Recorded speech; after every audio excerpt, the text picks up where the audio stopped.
পাশ দিয়ে 8টা জান্নাত, 7টি জাহান্নাম, এপাশ ওপাশ দিয়ে। হুজুর বললেন, জিব্রাইল জান্নাত কি একটু কোন পাশ দিয়ে একটু দেখে যাওয়া যায়? তাহলে যাই একটু উম্মতরে কইতে পারতাম।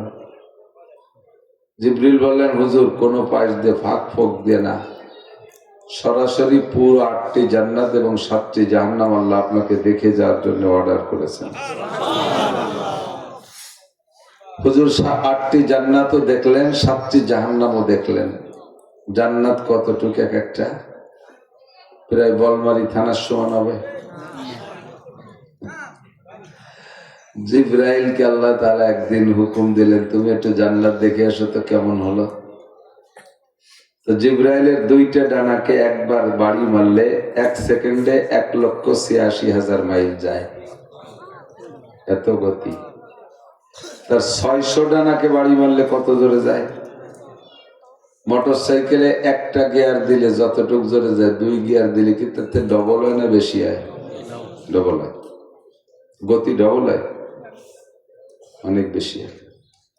1 গিয়ারে যতটুক শক্তি পায়, শক্তি খুব পায় কিন্তু গতি কম হয়। 2 গিয়ার দিলে শক্তি ধীরে ধীরে কমে কিন্তু গতি বাড়ে। তো 1 গিয়ারের থেকে 2 গিয়ারে ডবল হয় না, বেশি হয়। 3 গিয়ার দিলে 3 গুণ হয় না, আরো বেশি হয়। গিয়ার 4টে দিলি একেবারে ইজি, 5টা থাকলে 5টা দিলে একেবারে ইজি, খালি মোড়াবে না চলবে। তাতে 1 গিয়ারের 5 গুণ বাড়ে না, অনেক গুণ বেশি হয়। তো 2 ডানায় একবারই মারলে যদি 1,86,000 মাইল যায়, 600 ডানায় কত বেগে চলতে পারে? তো জিবরিল আলাইহিস সালাতু ওয়াস সালাম 80,000 বছর উড়ছে। কত বছর? 80,000। উইলে যাইয়া একটা খুঁটি পাইছে জান্নাতের ভিতরে, একটা খুঁটি পাইছে। তো বললেন, আল্লাহ আমি কত দূর আইছি? কয় যে এরকম আর 80,000 খুঁটি আছে সামনে। বিশ্বাস করতেই কষ্ট হয়, কষ্ট হয়। আল্লাহ পাক বলেন, আদাতুল ইবাদিয়াস সালিহিন মা লা আইনুন রাআত ওয়ালা উযুনুন সামিআত ওয়ালা খাতারা আলা কলবি বাশার। আমি আমার ইমানদার নেককার বান্দা বান্দীদের জন্য জান্নাতকে এবং জান্নাতের ভিতরে যা কিছু আছে এমন ভাবে তৈরি করেছি, মা লা আইনুন রাআত, কোন চোখ তা দেখেনি, ওয়ালা উযুনুন সামিআত, তার বিস্তার বর্ণনা কেউ বলতেও পারে নাই, তোমরা শোনো নাই। জান্নাত কত ভালো। ওয়ালা খাতারা আলা কলবি বাশার। যদি উলামায়ে কেরাম কোরআন হাদিস দেখে 2-4টে বলে, তোমাদের মেনে নিতে কষ্ট হবে। হুজুর বলেন, জান্নাতি নারীদের ভিতরে আল্লাহ পাক এমন বৈশিষ্ট্য, এমন গুণ, এমন রূপ, এমন সবকিছু রেখেছেন, তাদের রূপের ঝলক এমন, যদি একটা মহিলা তাদের এই কেনিয়াঙ্গুলের একটু মাথা দুনিয়ায় বের করে দিত, তার রূপের সামনে সূর্যের আলো নিভে যাইত। এ কেমন কথা? সূর্যের আলো, দুনিয়ায় যত বড় কারেন্টের যত বড় বাল্ব লাগান, দিনের বেলা সূর্য যদি টকবগায় ওঠে, সূর্যের আলোর সামনে কারেন্টের লাইট যত বড় 1000, 5000, 10,000 পাওয়ারের লাইট হোক, ও কি লাইট দিতে পারে? নিভে যায় না। আর সূর্যের আলো নিভে যাবে মহিলার রূপের সামনে। এরপরে হুজুর বলেন, লাউ বাযাকাত ফিল বাহরি লাকানাত আহলা মিনাল আসাল। জান্নাতি হুরদের মধ্য থেকে কোন এক মহিলা যদি তার জিহ্বা থেকে 1 ফোঁটা লালা দুনিয়ার পানিতে ফেলে দিত, সারা দুনিয়ার সমস্ত পানি মধুর চেয়ে মিঠে হয়ে যায়। বিশ্বাস করতে কম মনে আছে, এই জন্য সুবহানাল্লাহ চলে হয়ে গেছে। বলেন না সুবহানাল্লাহ। এই কথাটা মেনে নিয়ে ইমানের শক্তি বলেই মেনে নিতে হবে, ইমানদাররা ছাড়া পারবে না মানতে। দুনিয়ার কাফের মুশরিকরা নিয়ে ব্যঙ্গ করে, ঠাট্টা করে, সারা দুনিয়ার সমস্ত সুগার মিল, চিনির কল, তাতে যত চিনি হয় সমস্ত সুগার মিলের ডেলিভারি লাইন আমাকে এই মধুমতি নদীর কামারখালীর ওই জায়গায় নামায় দিয়ে, সারা জীবন ভরে যত চিনি হবে, প্রোডাকশন হবে, সব যদি এক নদীতে ডালে, তাতে কি সারা মধুমতির পানি টুকরে মিঠে বানাতে পারবে? তো সারা দুনিয়ার সুগার মিলের চিনি দিয়ে 1 গাঙ্গের পানি মিঠে বানাতে পারি না, আর এক বিটি একটু স্যাপ ফেলা দেবে, তাতে সারা দুনিয়ার পানি মধুসে মিটি হবে। এরপর পানি কটুক হিসেব আছে হুজুর? এ দুনিয়া কত পানি, আটলান্টিক মহাসাগর, প্রশান্ত মহাসাগর, ভূমধ্য সাগর, বঙ্গোপসাগর, আরব সাগর, কত সাগর, এ সব সাগরের পানি মধুর সে মিটি হবে এক মহিলার একটু থুতু দিলে। এ কথা মেনে নিতে খুব কষ্ট। এর নামই হলো ইমান। আর ওভাবেই আল্লাহ তাআলা তৈরি করে রেখে নিজেই বলেন ওয়ালা খাতারা আলা কলবি বাশার, তোমাকে বললে তুমি মানতেও কষ্ট হবে। এই বিশাল জান্নাত হুজুরকে আল্লাহ তাআলা এক রাত্রে দেখাইছেন, বলবেন সুবহানাল্লাহ। এরপরে দেখে এসে বললেন যে জিবরাইল, এই পাশে যে কালা কালা অন্ধকার অন্ধকারটা এগুলো কি? কয় যে এইগুলো হলো জাহান্নাম। তাহলে ওর তো দায়িত্ব আটা যাবে না। কয় যে না, ওটা আপনারা ঘুরে দেখে যেতে কইছে, ওর মধ্যে ঢুকলি পুড়িয়ে টুড়িয়ে যাবো না। যে আপনি যার সাথে সাথে জাহান্নামের সমস্ত কার্যক্রমকে আল্লাহ তাআলা স্থগিত করে দিবেন। আপনার জন্য জাহান্নামের সমস্ত সাজা শাস্তি আপনার গায়ের জন্য হারাম, স্পর্শ করা হারাম। হুজুর ঢুকে সব ঘুরে ঘুরে দেখে আসছেন এক রাত্রে। এই রাতটা হলো রজব মাস, গত মাসে 26শে রজব দিবাগত রাত। এমন আজীব ঘটনা যে মাসে ঘটে, মাসটা বড় উল্লেখযোগ্য হওয়া দরকার না? আমাদের দেশে 5ই আগস্ট একটা ঘটনা ঘটে গেছে। সেই 5ই আগস্টে কিয়ামত পর্যন্ত জিন্দা রাখার জন্য আমরা কিভাবে সবাই আদা জল খেয়ে নামছি না? হ্যাঁ, ভোট দিতে হবে, গণভোট দিতে হবে, এই স্বীকৃতি দিতে হবে, ওই স্বীকৃতি দিতে হবে। 5ই আগস্ট তো 5ই আগস্ট ঘটছে বাংলাদেশে, এর জন্য বাংলাদেশের ভিতরে কিছু হবে। আর এই যে হুজুরের যে মেরাজের ঘটনাটা ঘটছে, এটা সেই থেকে নিয়ে কিয়ামত পর্যন্ত সারা দুনিয়ার মোমেন মুসলমানের শিক্ষার জন্য ঘটনা ঘটেছে, ঠিক না? কাজে এই সমস্ত ঘটনা আছে, ওইটা অনেক দামি, এজন্য মাসটা বড় দামি। চলতি মাসের 15ই শাবান, 14ই শাবান দিবাগত রাতটা আসতেছে। আমাদের দেশে একদল শিক্ষিত ভাই বাড়াইছে, নবশিক্ষিত, বাংলা জেনারেল লেখাপড়া কিছু জানে, আরবিতে কোরআন শরীফও শুদ্ধ করে পড়তে পারে না। বোমা মারলে এটা বা বেরোয় না, পেটের মধ্যে জাল খা দিলে এটা আলিফ বেরোয় না।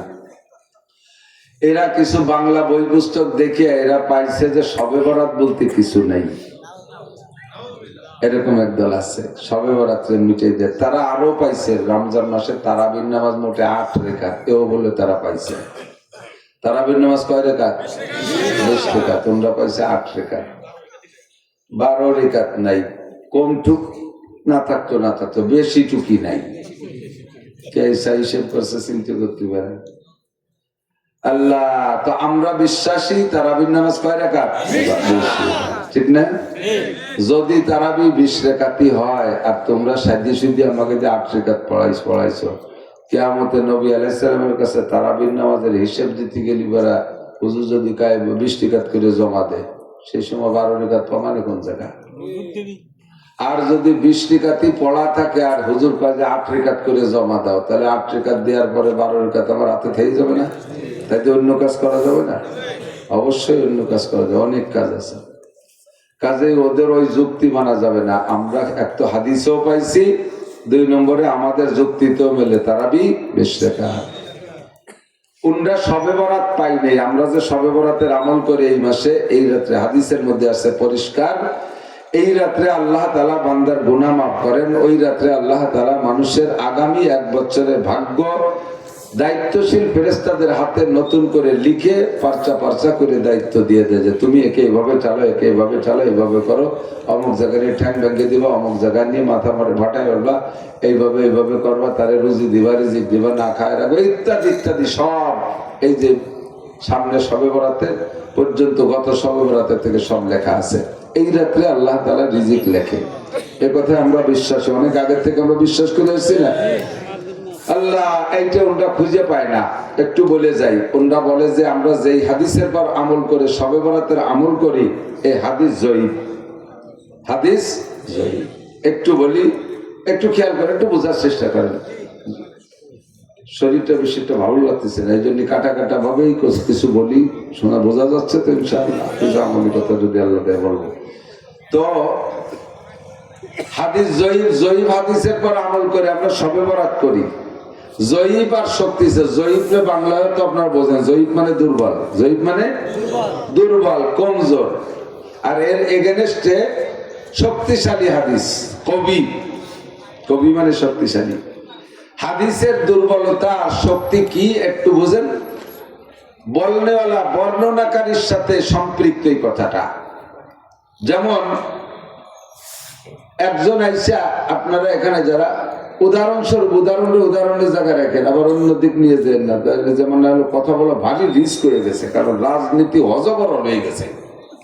এই রাজনীতি সংক্রান্ত কথা একটা আসলে কের গায়ে লেগে গেলি ওরা খেটমেটা ওঠে। উদাহরণের জন্য বলতেছি। আল্লাহ তৎকালীন সমকালীন যারা যে দলই করেন সেই দলের বড় নেতা ধরে নেন, যারা আওয়ামী লীগ করে তারা শেখ হাসিনার নেত্রী মানে। তো এই জায়গায় ইউনিয়ন চেয়ারম্যান, আওয়ামী লীগের অন্যান্য নেতারা, ছোট ছোট নেতারা এই জায়গায় আছে। একজন ভ্যান চালানোওয়ালা আইসা বললো যে কি ব্যাপার আপনারা যান নাই বলমারি চৌরাস্তায়? কাকান বলমারি চৌরাস্তায় যাবো কেন? কয় যে প্রধানমন্ত্রী শেখ হাসিনা আসলো। আর বাদ দে, শেখ হাসিনা এলাকায় আসবে আর আমরা জানবো না? তুই কারে দেখতি? কারে তুই শেখ হাসিনা দেখছিস না মমতাজের দেখছিস? তাই জাড়ি দিয়ে উড়ে গেছে। ও লোক আর ঠিকতে পারে নাই, জাড়িতে নিজের চোখে দেখিয়ে আসছে শেখ হাসিনারে। ও চলে যাওয়ার পরে এলো মাছ বেচছে জ্বালিয়ে। এরপরে একজন ভ্যান চালাই নিয়ে আইছে, ভ্যান চালাই আইসে কি ব্যাপার আপনারা এখন এই জায়গা? কথা কোন জায়গা যাবো? শেখ হাসিনা ভাষণ দিচ্ছে জান নাই? আরে বাদ দে, আমরা এলাকার আমলিক করি, আমাকে না করে বলে শেখ হাসিনা আছে, তুই কি কারে দেখতে কারে দেখছিস? কিন্তু আগের বার যে জোরে জাড়ি দিয়েছে, এবার সেকেন্ড ম্যান বলার পরে ওই জোরে জাড়ি দেয়নি, কারণ একই কথা আর একজনও কয়। যদিও আগেরজন জ্বালিয়ে আর একজন জ্বালিয়ে ডাঙ্গার চাইছে নাকি নাকি আর একজন 2 নম্বর 3 নম্বর এক মেয়াতর কুদাল গাড়ে সে আইসে করে, আরে ভাইজান পারলেন না দেখতে, এই যে চলে গেল শেখ হাসিনা। এবার সম্পূর্ণ দুর্বল। ঘটনা কি কি কয় একই কথা, কিন্তু বর্ণনাকারী 3 জন কোন সাইজের?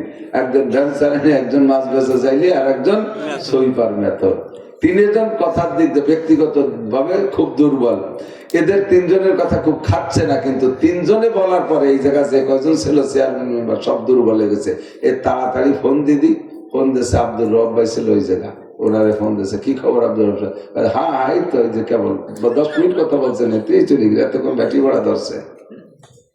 এখন এই 3 দুর্বল বলছে বিদায় শেখ হাসিনা যে ওই জায়গায় আসছে, খবরটা কইছে 3 দুর্বল। এই 3 জন দুর্বল মানুষ বলার কারণে কি হাসিনা আসার পরও কি আশা হয় নাই? আশা না না কইছে জাইলিয়ে মুসি নাপি দুপাই ইরা কইছে, এতে কি হাসিনা আসলেও আশা হয় নাকি?